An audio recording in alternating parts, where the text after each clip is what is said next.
जैसा कि ये विदित है कि बीजेपी के श्री अमित शाह द्वारा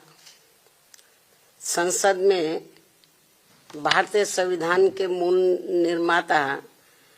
व दलितों एवं अन्य उपेक्षित वर्गों के पूजनीय भगवान व मसीहा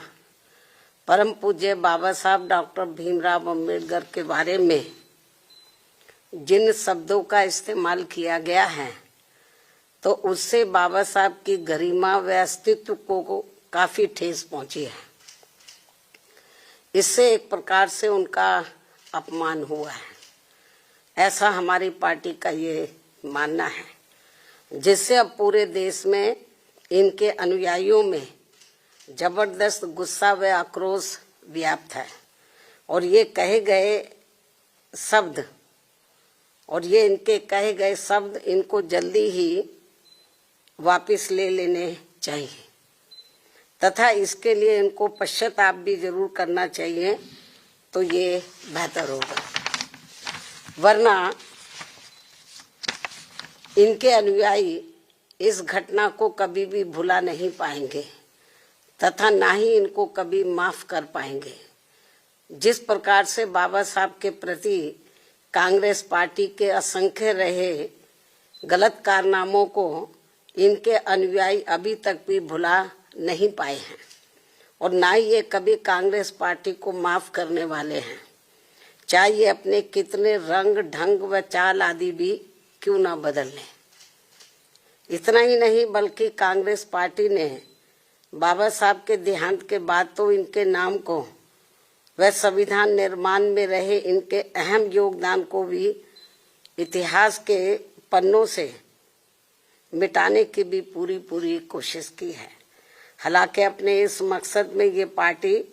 अब तक जरूर कामयाब हो जाती, ये कांग्रेस पार्टी अब तक जरूर कामयाब हो जाती यदि बाबा साहब डॉक्टर भीमराव अम्बेडकर के देहांत के बाद इनके अधूरे रहे कारवा को आगे बढ़ाने के लिए मान्यवर श्री कांशीराम जी अपना पूरा जीवन समर्पित करके वे आगे नहीं आते,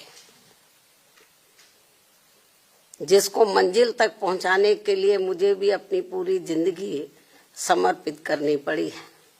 इसके साथ ही मान्यवर श्री कांशीराम जी ने बाबा साहब के संघर्ष व इनके कारवा को खत्म करने वाली कांग्रेस पार्टी के सभी साम दाम दंड भेद आदि हथकंडों का मुकाबला करके वे उनसे सावधानी बरतते हुए तब फिर बीएसपी का गठन किया है,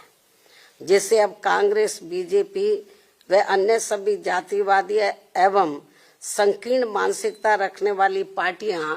किस्म किस्म के हथकंडे इस्तेमाल करके कमजोर करने में लगी है। जबकि यूपी में 4 बार बीएसपी के नेतृत्व में रही सरकार ने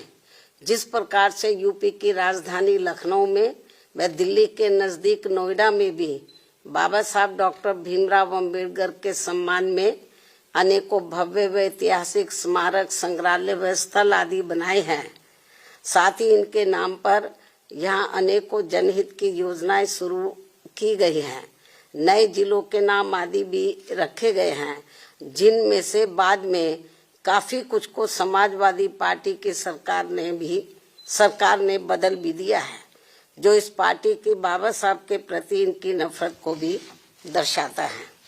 जो अब कांग्रेस के साथ मिलकर इनके सम्मान की हवाई बातें कर रहे हैं।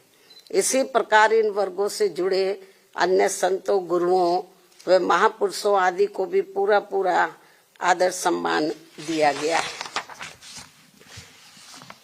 जिससे अब कांग्रेस व बीजेपी आदि की नींद उड़ी हुई है। ये जो हमने काम किए बाबा साहब के सम्मान में, तो उससे अब बीजेपी व कांग्रेस आदि की नींद उड़ी हुई है, जिनके अनुयायियों के वोटों को लुभाने के लिए, जिनके अब बाबा साहब के जो अनुयायी हैं या अन्य संत गुरु और महापुरुष हुए हैं, उन जो दलित और अन्य पिछड़े वर्ग से ताल्लुक रखते हैं, तो उनके अनुयायियों के वोटों को लुभाने के लिए फिर बीजेपी को भी मजबूर होकर वे अपने दिल पर पत्थर रखकर इनके सम्मान में कुछ कदम भी उठाने पड़े। और अब कांग्रेस पार्टी भी बाबा साहब के दलित व अन्य उपेक्षित वर्गों के वोटों को लुभाने के लिए आए दिन किस्म किस्म की सियासत करने में लगी है। और इसी क्रम में कांग्रेस पार्टी अब इस कोशिश में लगी है कि श्री अमित शाह के मुद्दे पर कुछ न कुछ दलितों का वोट जरूर बटोर लिया जाए।